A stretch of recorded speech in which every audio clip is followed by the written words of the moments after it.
No role plays, no conference calls, no BS. Chris and Lorenzo share 4 decades of combined experience to help you become a more effective leader. This is Hacking Your Leadership.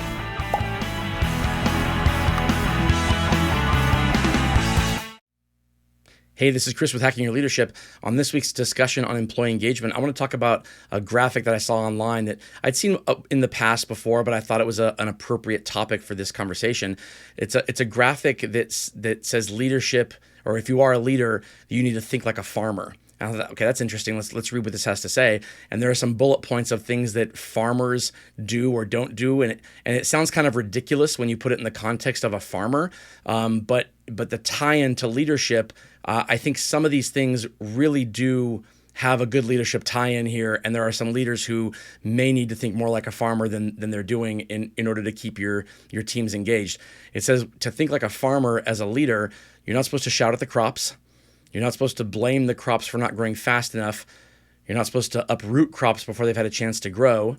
You're supposed to choose the best plants for the soil. You're supposed to irrigate and fertilize. You're supposed to remove weeds, and you're supposed to remember that you will have some good seasons and some bad seasons. You can't control the weather, only be prepared for it. Some of these things are a little eye-rolly and cliche, but some of them I think are spot on when it comes to what leaders could have a tendency to do when it comes to their teams. The ones that I think that I see leaders have the biggest problems with kind of universally are this idea of irrigating and fertilizing and removing weeds. There are teams out there where 1 or 2 people who are not committed to doing quality work but are not being held accountable to that can bring down the engagement level and the performance level of an entire team. And then there are leaders out there who they spend all their time focusing on trying to hold people accountable that are the weeds, and they don't give any time or anywhere near enough time to the high performers because they think, okay, they're already doing well, let's leave them be. When in actuality, they should be spending the majority of their time with the high performers because those are the people who are going to grow and take your team to the next level and be prepared for future leadership roles.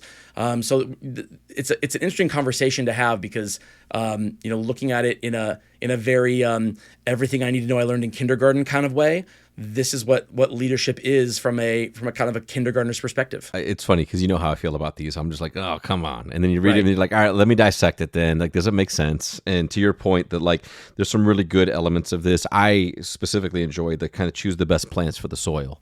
Yeah. And that's a big thing because we talk a lot about talent and people and development, but selection process is so critical, not just in like finding the best talent out there, but also being really conscious of like what the actual job is.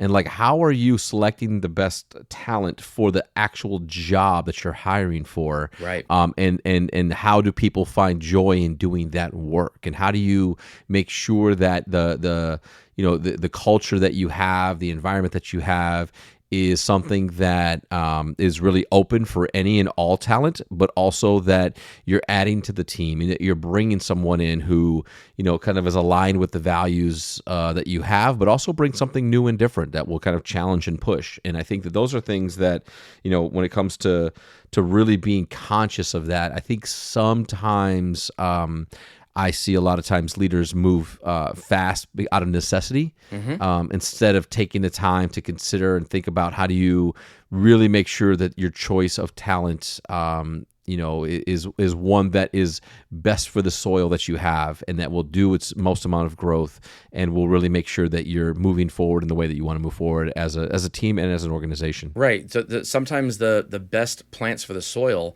are ones that may not look like the best plans for the soil because you're thinking long-term instead of short-term. And what I mean by that is that I've seen in places where people are put into roles based on a specific set of skills that is needed in the moment without regard to what baggage they bring along with them or without regard to other skills that may be needed more long-term. It's what's being thought of is the problem that has to get solved in the moment, which may be a problem of the moment. It may be a problem that once that problem is solved, the the person you've brought onto the team to solve that problem, it gets solved, and now all of a sudden you're left with a team that doesn't have that problem anymore, and a person who maybe shouldn't have been there to begin with because of the negativity that they bring or the problems they bring along with them. Where this is done correctly is when leaders can choose the right plants for the soil are chosen based on their people skills and their ability to get along with a team and to influence a team, because the skills of the actual job can always be taught. The skills of navigating an environment with a diverse group of people and with leaders that have different priorities given the moment and the politics of a situation, people who know how to do that well, that's a really tough thing to teach in a short period of time. But the actual job itself, or the problem that has to get fixed, all problems at the end of the day can be solved if you have the right people in place who are committed to solving that problem. Even if that person doesn't know how to solve it to begin with, if they have the inherent skills to do it, then you can teach them how to do it. And so the right people for the job or the right plants for the soil, it really needs to be thought of long term, not just whatever this problem is this month or this quarter. One of the other ones I like here is it says don't uproot crops before they've had a chance to grow. I have absolutely seen people not be given enough time to get better at what they have to get better at before leaders kind of cut bait on them. And that's really unfortunate when I see that happen, because typically it means that the leader themselves hasn't put the time into the person to help them grow. You can't just throw something into a place and just say, okay, go do it now. I'm going to leave you alone. I'm going to do nothing to help you, nothing to support you, nothing to teach you or to set expectations or provide clarity on what the expectations are. And then 3 months from now or 6 months from now, I'm going to tear you out of here because you didn't do what I wanted you to do. Are there some exceptions to that? Sure. But the majority of time when a person is put into a role and then taken out of that role in a very short period of time, and it wasn't their decision to leave that role, it's because they were not given the support necessary to do that. It takes a lot more to get a plant to take root than it does to just keep a plant alive once it's there. Once it's there, it can tend to be a little bit more hardy. But when you first put something in the ground, you need to put more care into it, or it will likely die. I want to give some advice to leaders on what they can do in this situation if they're reading through this and they're thinking, okay, maybe I do some of these things incorrectly. But first, I want to give a word for one of our sponsors. All right, if you're a leader and you're reading through this list, we'll post a link to it in the podcast description.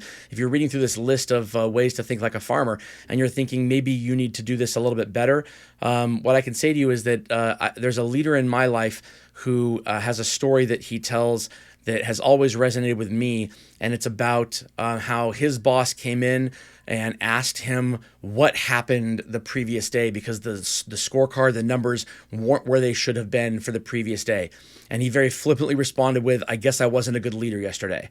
This is an eye-opening, light bulb blasting moment that you can have here when you realize that the individual day is hardly impacted by you as a leader at all. It's only in aggregate.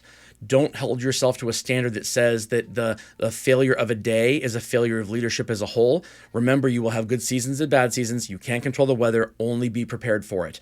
And so do your best to focus on the individual behaviors of your team and trust that the results will be there as long as you're doing it over a long period of time. Look for trends and not what an individual day performance is. Yeah, and the only thing I would add to that, I think, is just continual when it comes to maintaining kind of the crops and making sure that you're continuing to grow what you're looking for from a cultural standpoint.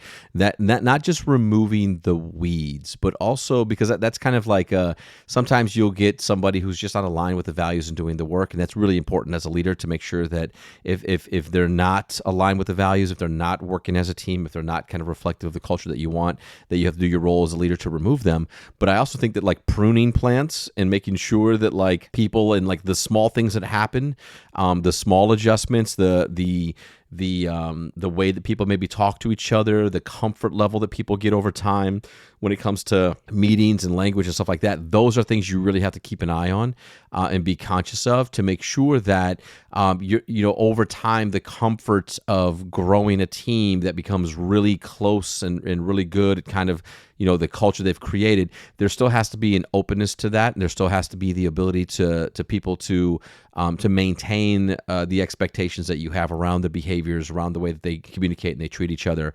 Those are critical things, because what ends up happening over time is that you just allow the little things, and then 6 months, 9 months, a year from now, the team is in a very different place than they were at that point, and it's much harder for you to bring in additional talent and people feel welcome and feel like they can come in on day one and have an impact and be able to work well with the team and the culture. I think that's spot on. Removing weeds, you can't look at a weed as a euphemism for a person.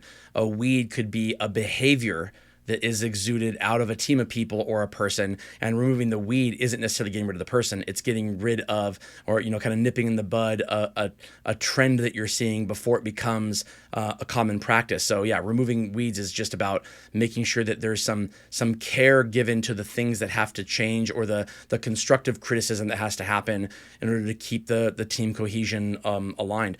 Not just the Jack Welch eliminate the bottom 10% kind of thing. That's not necessarily what removing weeds is. So I like that. I like that clarification. Thank you everybody for joining us on this discussion on employee engagement. Join us next Thursday for another one. You have a great day.